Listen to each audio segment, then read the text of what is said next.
Welcome to Dream, Declare, Deliver with your host, Chris Gorell. Join us each week as we explore how to live a life by design by applying the tools and techniques of emotional intelligence and personal transformation. Here's Chris. Hello there, and welcome to Dream, Declare, Deliver. I'm your host, Chris Gorell, and this is a place where we talk about all the skills and tools needed to create a life worth living. And in this segment, we've been focusing on learning to feel, which is the title of a new book that I have coming out in August 15th, and is available on Amazon.com. But if you want it for a discount, you can contact the publisher, MSI Press. That's Mary Sam Indigo, msipress.com/, orders/learning to feel, and you'll find it there. And you can get it at a 20% discount. But I'm not here to talk about the book. I'm here to talk about learning to feel and the nuances around our understanding of what emotions are, what feelings are, and how they are so beneficial to us in creating a life worth living. This past weekend, I had the great fortune of doing a workshop with a group of men, at something called the Granite Men's Gathering. And we were talking about, in particular, about the warrior training and how warriors, most people believe that warriors are trained not to feel, that that they're numbed out, or that they objectify the enemy so that it's possible for them to do battle or kill, as needed. And not feel the feeling of encountering another human being on the other side.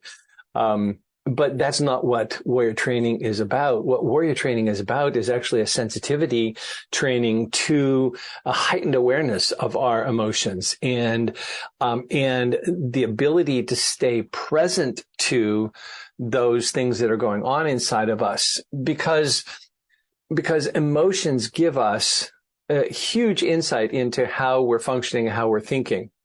So let me reel back a little bit, wind back to some basics around this. So first off, you and I and every other human in this world do not see with our eyes. We do not hear with our ears. We don't taste with our mouth. We don't touch with our, feel with our fingers. Those are neural receptors, and all of that is translated in our brain. And so our brain is the great sense maker. It takes thousands and thousands, millions of data points through our retina, which are just neurons sitting there receiving impulses. And it takes that mosaic and makes it into an analog picture that you see and perceive on a daily basis. And it makes sense out of that based on what it knows. So the same thing is true with any input that we get, anything that is going on around us. As we perceive things, the job of the brain is to make sense out of it. If life is chaos and chaos is all around us, our brains are frantically trying to make sense out of what's going on. And how it makes sense is based on what it has as stored information, your experiences, the things that you've learned, the language that you have, the culture that you grew up in, the family of origin. All of those kinds of things are in the database, if you will, the stored memories of who you are and what the world is like. And so as you're perceiving things, it goes into that filtering system. It goes in through that filter, and then anything you say comes out through that filter. So we're not really seeing a fully accurate picture. Yes, you and I can look at a table and we can both say that's a table, this is a chair, and we'll agree on that sort of thing. But when it comes to the more complex elements of life, experiencing another person, experiencing a situation, knowing what's going on inside of ourselves, or knowing how to react and what we want to do in the next situation, those kinds of things are all filtered through that sense-making system called your brain. And that means that it's skewed in some way. It's partially biased by what you have or have not experienced. if you've never seen a king cobra, or what's that red and black, snake that's highly poisonous, or a water moccasin or something like that. If you've never seen that and you just see a snake, you don't know whether it's just a plain old garter snake or it's something that's highly deadly and could hurt you, and you should run away and stay away from it. Because you don't have that antecedent information.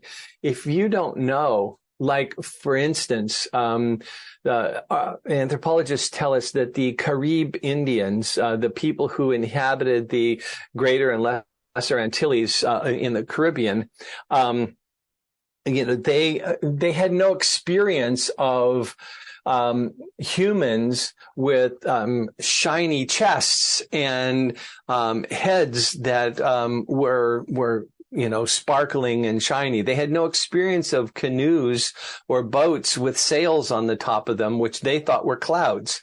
So when the Spanish came on shore, the Carib, who normally were a very fierce, fighting, warrior-type population, were dumbfounded.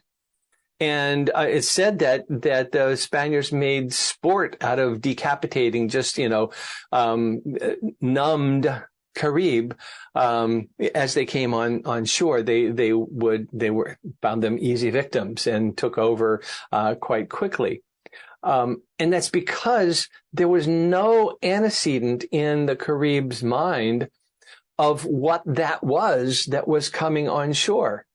What, were they gods? Were they, they're extraterrestrials. They didn't have that word back then, but, they had no way to comprehend what it was. And so, and some anthropologists say they may not even have seen them. They may not even have perceived them because there wasn't anything in their minds that would allow them to understand what that thing was. And so we're similar to that. We don't see what we don't see. We don't see what our brains aren't capable of seeing. So if we look interior, to the interior of our workings, how our mind works, one of the best ways to get a clue on that is through our emotions and our feelings. All right. And so one of the things I was doing at this weekend was, first teaching that cycle that we talked about before, how our beliefs shape or cause our thoughts. And our thoughts are what cause our emotions. Our emotions then are perceived through our bodily feelings, the things that we feel as a result of our emotions. And those feelings cause us to act in certain ways. The actions then create results, which then feed back into what we believe to be true or not true about whatever just happened. All right. So there's this cycle of going around. And one of the men looked at me and he said, I am angry at my wife. And I thought it was because she just pissed me off.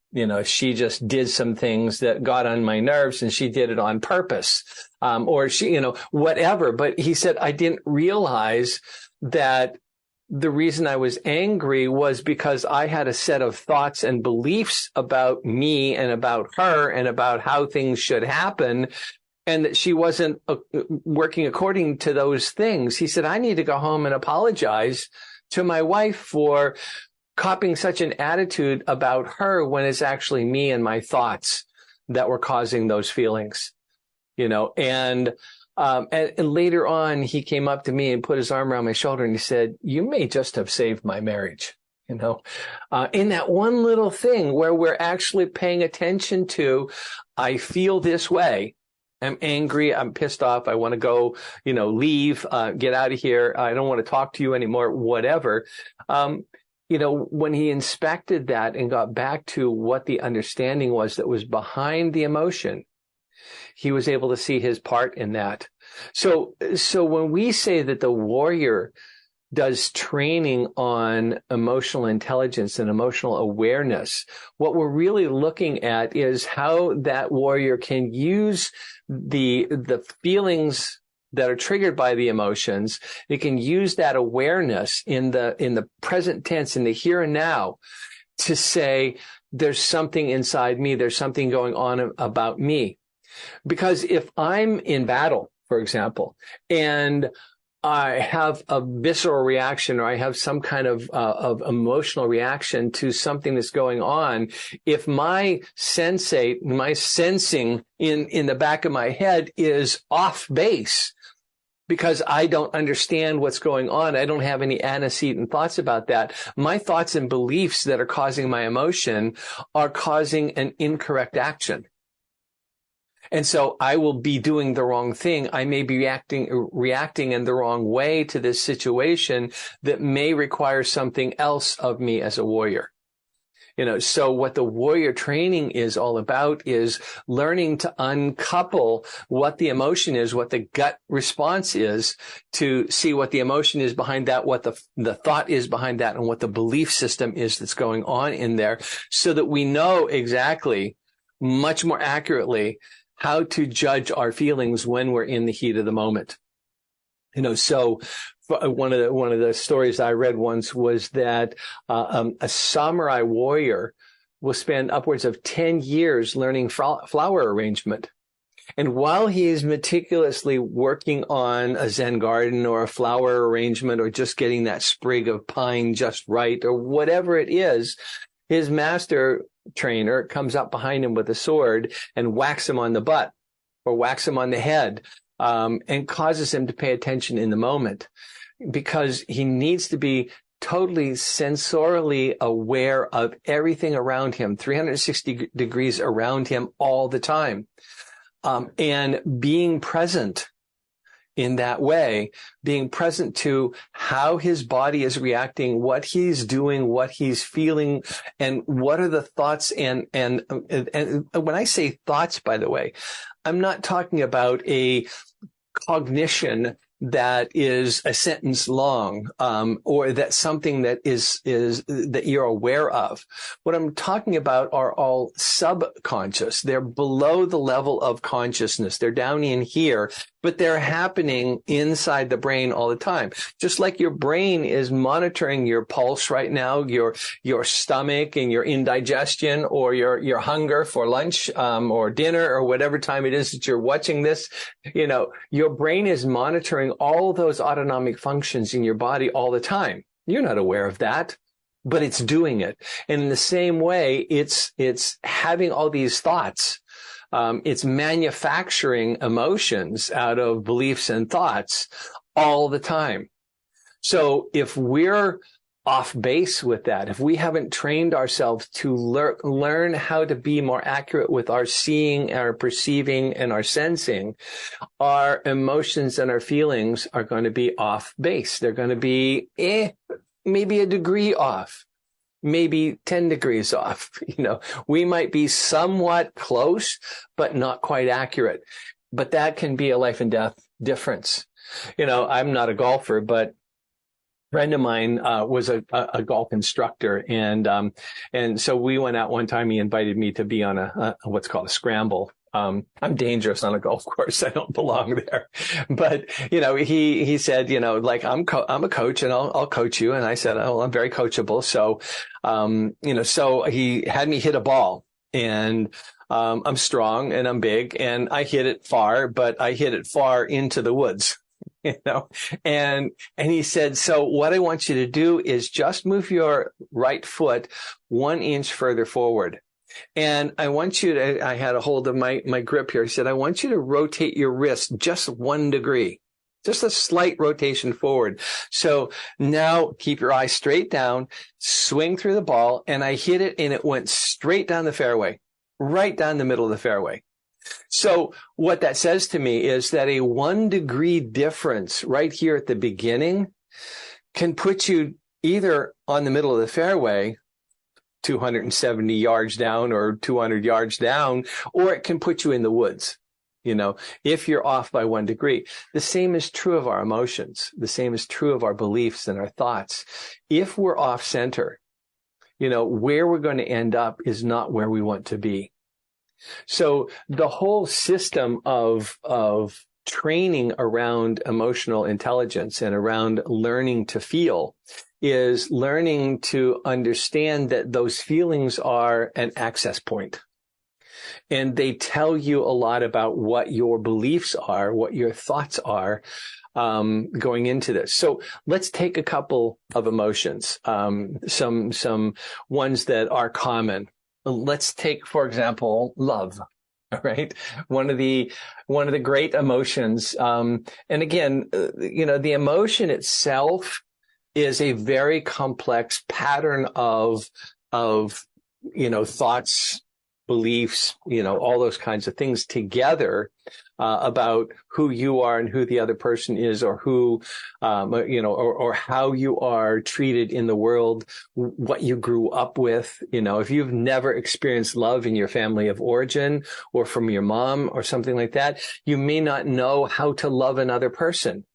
If you've never experienced the warm feeling of a sense of the divine or something greater than yourself, you may not know that you can trust the world or you can trust the universe, because you've never felt that before.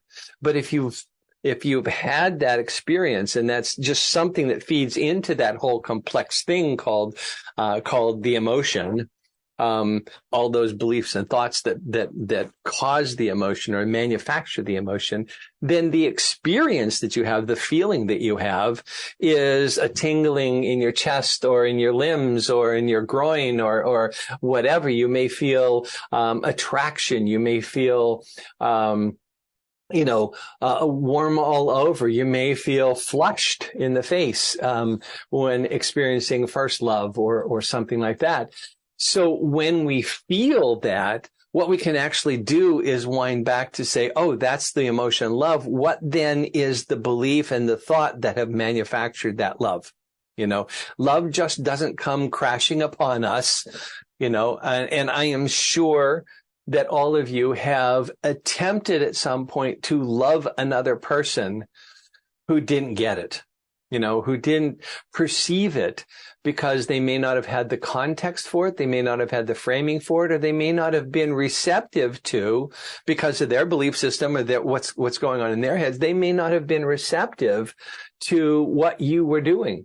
I'll give you a very personal example. When my wife and I first started meeting with each other and seeing each other, she worked at the corporate headquarters of a company that I worked in the Boston office of. And we had met each other at a national conference of the company. And so we had been in contact, because I needed things that, for the work that I did from her side, which was, she provided all of the print materials and things like that. Right. So at one point she tells me that she told me that she was interested in me, and she told me that, she was attracted to me. I can stand here and swear on a stack of Bibles that I never heard that. I never heard it at all. And in fact, I thought I was being a stalker, being interested in her and trying to call her all the time. And I was afraid that she was going to get, put off by that. But I never heard from her. And so I want to look at, why did I not hear her gestures towards, or her comments that moved towards love? Why didn't I hear that? Well, the thought process and the belief process that was present in me at the time was, I'm not worthy of love. I I had a failed marriage and it was extremely painful, and that didn't go well. And so I had learned, a part of me was, I'm not good at this. I'm not worthy of it. And so that system was in play. When she said something of a loving nature to me, I never heard it. And I will swear that I never heard it. And she knows that she said it. So imagine, let's extrapolate that then to being alive and working in the world that we live in today. Extremely complex situations that are going on all around you. And you're perceiving those things. They're going through that filtration system called meaning making inside your head. And that's bumping into the beliefs that you have about yourself.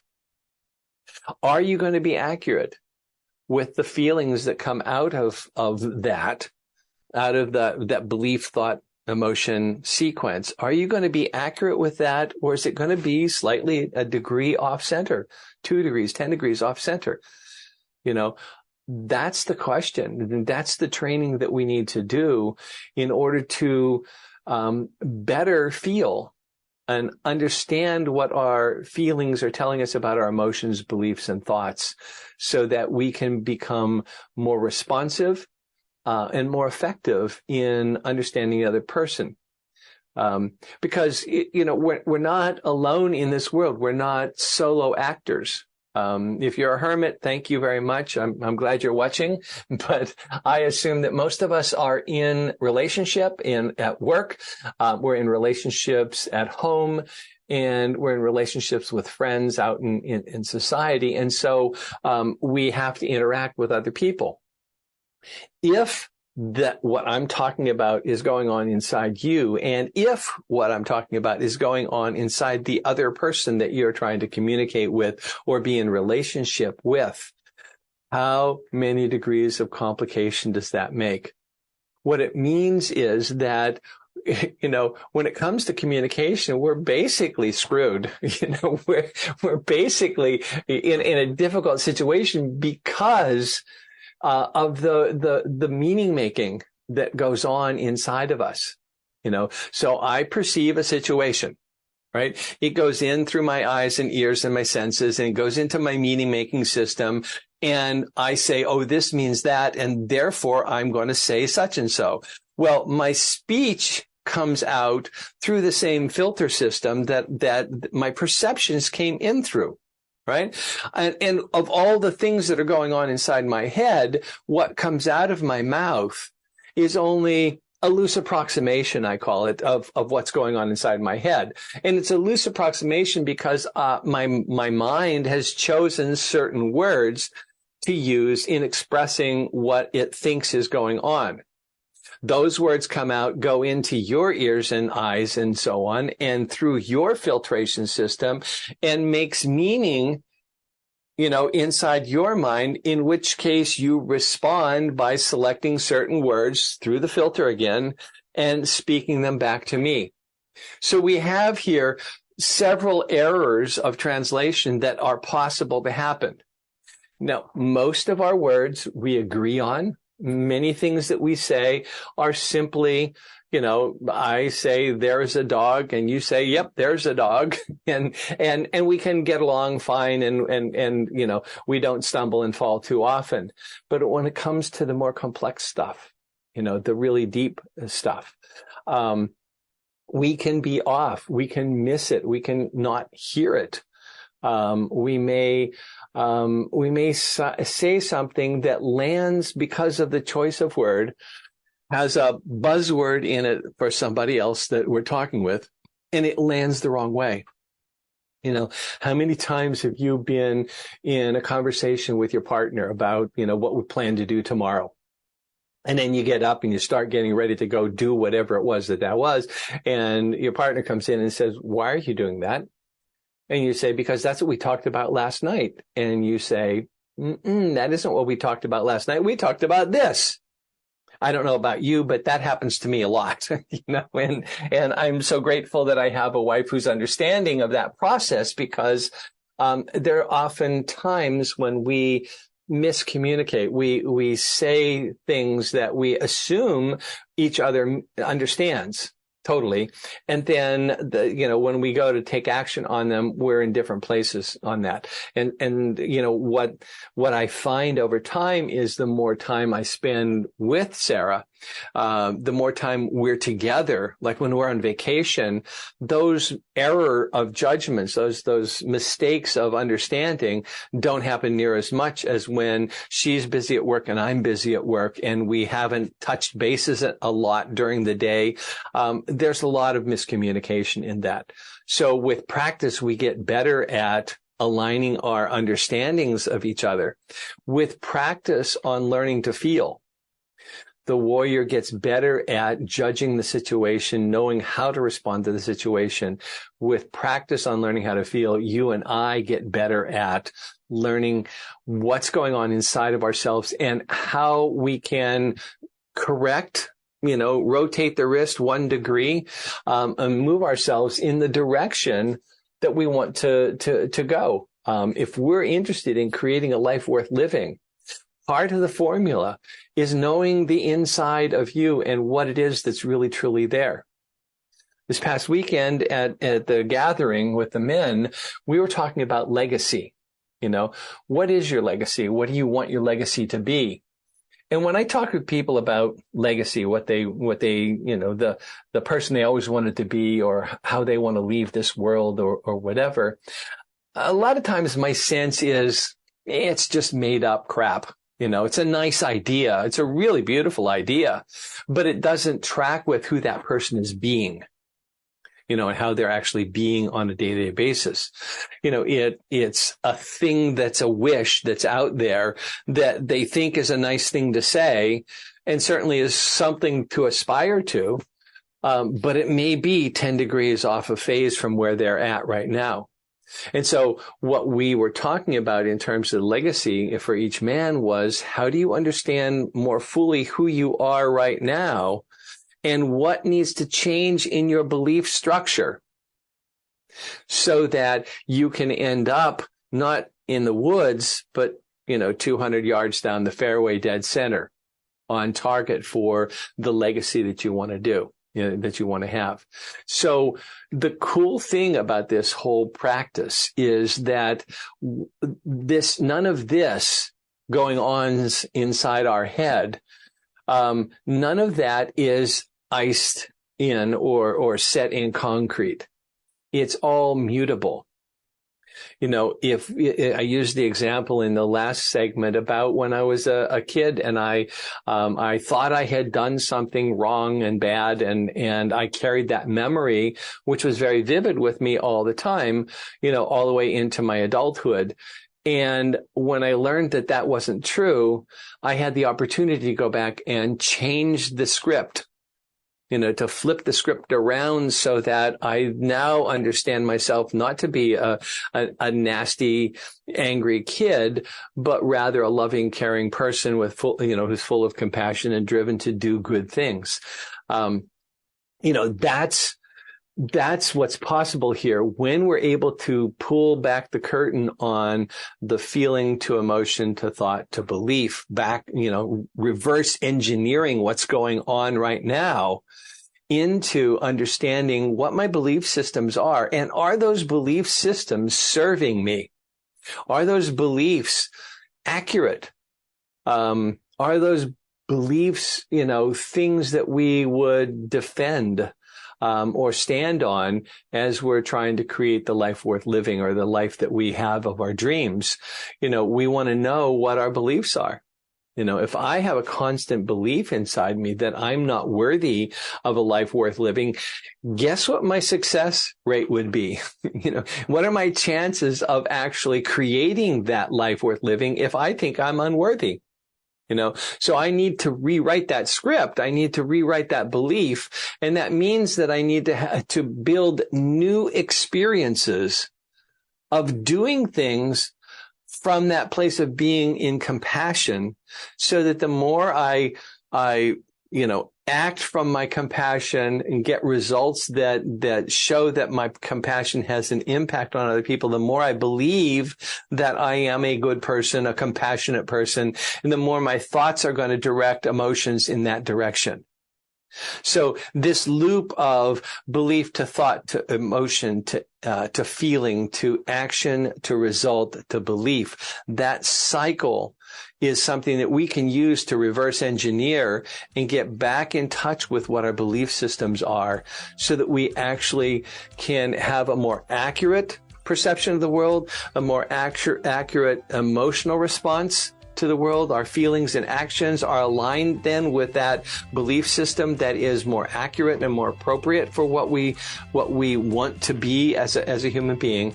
And we're able to start engineering our life as the sole author of that life, and somebody who's creating a life worth living for ourselves. So that's it for today. I just wanted to kind of dig into why warrior training includes emotional training and what's available when you do that. Until next time, enjoy and live that life. Go for it.